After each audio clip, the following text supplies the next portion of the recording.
Why are you here? What is it? Like, why is this important? Okay, basically, a lot of people are confused about why mass immigration is happening in the UK, and they're not really seeing the bigger picture.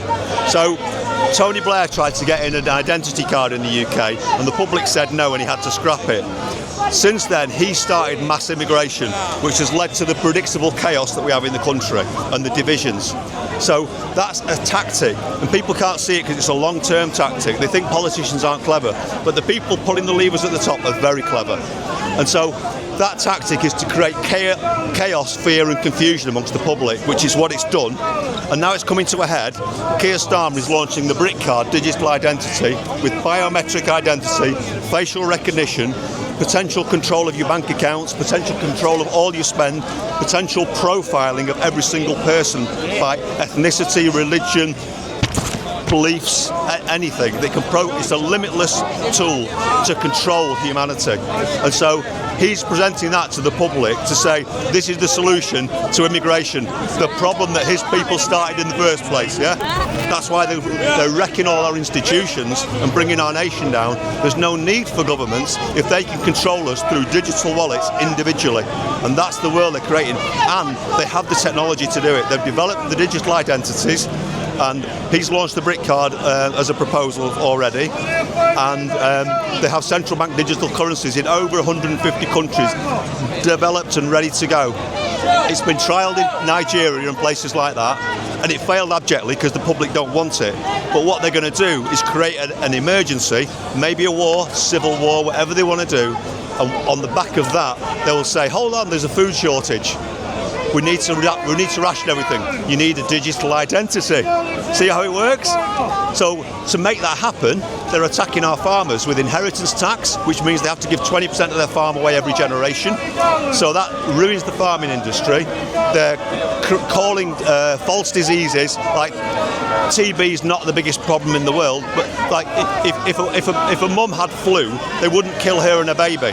But that's what we do to animals. It's absolutely crazy, yeah? And that's all TB is. It's something similar to that. So they're talking about bird flu. They're going around these farms and they can control what farms are allowed to do because the farms are dependent on EU and now diminishing subsidies. And so they're actually making a food crisis. But they're not going to starve us like happened in Russia in the past or other countries. Yeah, you can.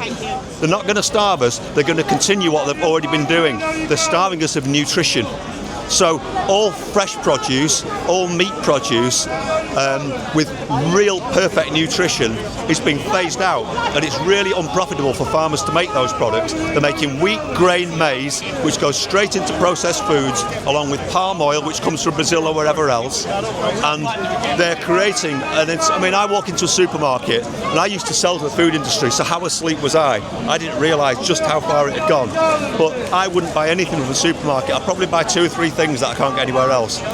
Tell your farmers you want to buy off them, because we need real food and real nutrition, and it's the poorest people in this country, and I'm quite fortunate, but it's the poor people who have been attacked here because they're having to buy their food from Iceland and Lidl and wherever else, and it's cheap and it's got no nutrition, so they can eat lots of it and they feel like they've satisfied their hunger, but they're not satisfying their nutritional requirements. And that's why with these poxy little things like COVID, people are dying of it. They shouldn't be dying of an infection because they should have natural antibodies that work for that.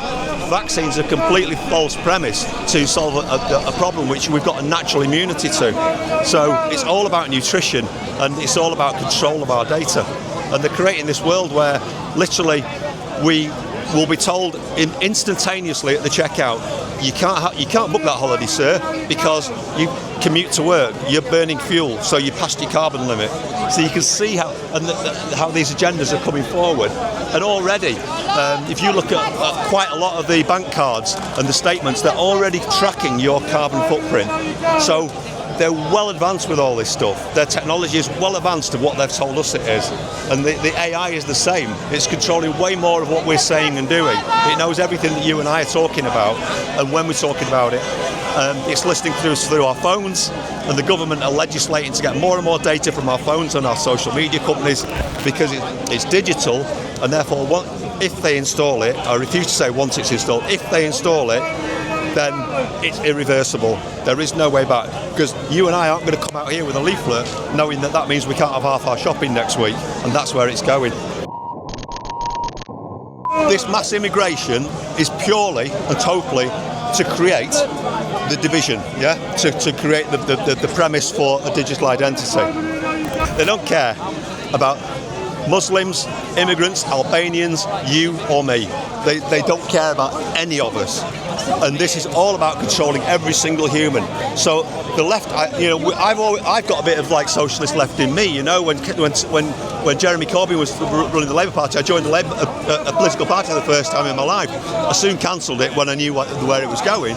But they're all in it, and we can't trust any of our politicians. And if you're getting paid to sit on a bus and be given a standard printed sign to go to a hotel and call people fascists when they're pleading with everybody, including the left, this is about protecting your children, everyone's children. Because I just have to like work on this, because I can't even bear the thought of my kids living in a world like this, and I really can't. You know, it's emotional.